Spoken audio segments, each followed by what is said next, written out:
Bonjour Xavier, vous êtes Xavier Lépine, merci beaucoup de nous recevoir.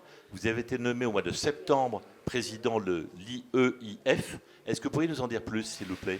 Oui, bonjour Yves. L'IEIF, c'est l'Institut d'études immobiliers et fonciers. Cet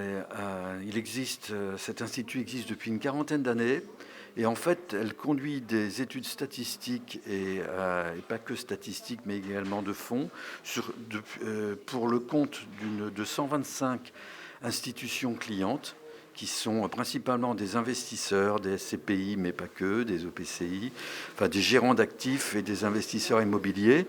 Et ces études sont extrêmement précises sur non seulement toutes les données de tous les segments de l'immobilier, mais cela au niveau européen.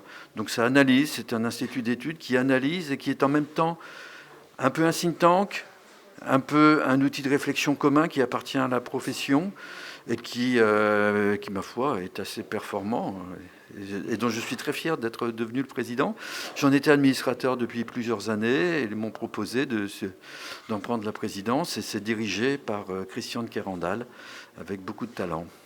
Merci beaucoup pour cette description de l'IEIF.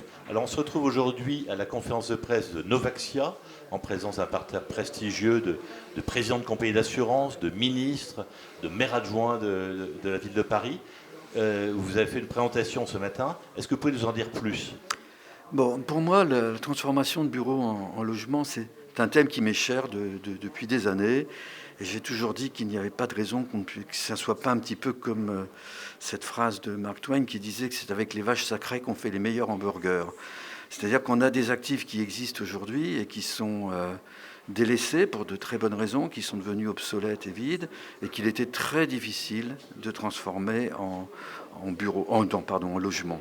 Très difficile, c'est un petit peu l'Arlésienne, ça revient régulièrement sur la table, et c'est en même temps un scandale parce qu'il y a énormément d'insuffisance de logements, et pour autant, c'était extrêmement complexe. Il y a eu d'abord la loi Elan en 2018, sur laquelle j'avais travaillé avec Julien de Normandie, pour le compte de Julien de Normandie, un petit groupe d'institutionnels, et pour essayer d'améliorer. Donc on a amélioré déjà au niveau réglementaire, mais pour autant ce n'a pas été encore suffisant.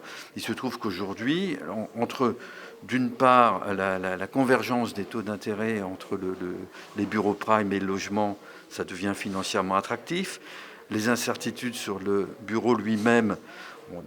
L'IEIF, nous venons de publier une étude très récemment qui indique que d'après les réponses des gros détenteurs d'actifs de bureaux immobiliers, l'accélération qui a été liée du télétravail liée à la crise du Covid fait qu'il est assez probable que dans la dizaine d'années qui viennent, il y ait une réduction de l'emprise immobilière de beaucoup d'acteurs, de bureaux.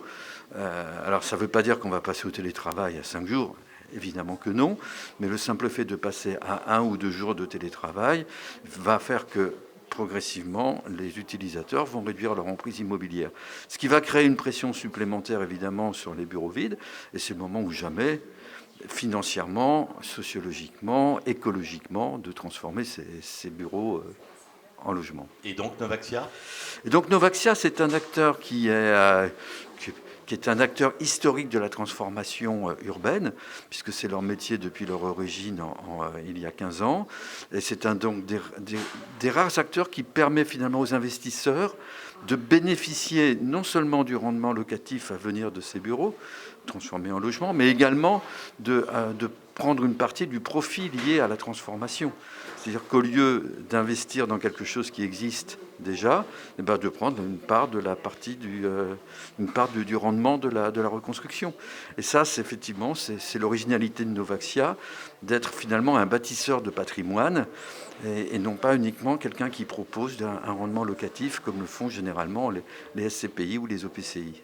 Merci beaucoup Xavier. J'en profite pour souhaiter une excellente année 2021 pour vous et puis tous vos collaborateurs de l'IEIF. Merci. Merci.